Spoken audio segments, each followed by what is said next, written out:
आणि कवयित्री स्वाती आनंद. नमस्कार, माझं नाव महेश्वर मोहन कंदुले. मी विद्याप्रतिष्ठानच्या कला वाणिज्यमध्ये सेकंड इयरला आहे B.Com. माझ्या कवितेचं नाव आहे ऊट मराठी माणसं. कविता ऊट मराठी माणसं. ओळखलंच का रे मला असं विचारतो इतिहास. ओळखलंच का रे मला असं विचारतो इतिहास. शब्द माझे संपूर्ण टाकले तरी जिवंत आहे हा श्वास. डोक्यावरती माती आहे, डोक्यावरती माती आहे, हातावरती घावांचे व्रण, पण अजूनही झुकली नाही माझ्या मराठी माणसाची मान.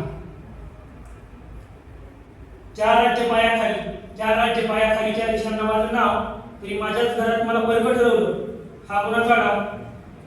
भाषा माझी हसवली गेली, संस्कृतीला कोपऱ्यात टाकलं. शहाणा हो म्हणत म्हणत माझ्या स्वाभिमानालाच वागलं. पण ऐका, मी सहन केलं गप्प बसलो, कारण संयम माझा धर्म आहे. मी सहन केलं गप्प बसलो, कारण संयम माझा धर्म आहे. पण शांत मराठी पेटला तर वादळ असतं. ऊट मराठी माणसं आता हे भाषण नाही, ही शपथ आहे. पाठीवर हात नको होता लढण्यासाठी, पाठीवर हात नको होता आता हातात हात आहे.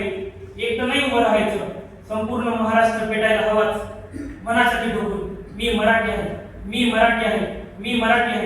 हा गर्व नाही, हा इतिहास आहे, आणि इतिहास कधीच माफी मागत नाही. मराठी भाषेचा गौरव मांडणारे आणि मराठी भाषेत असणारे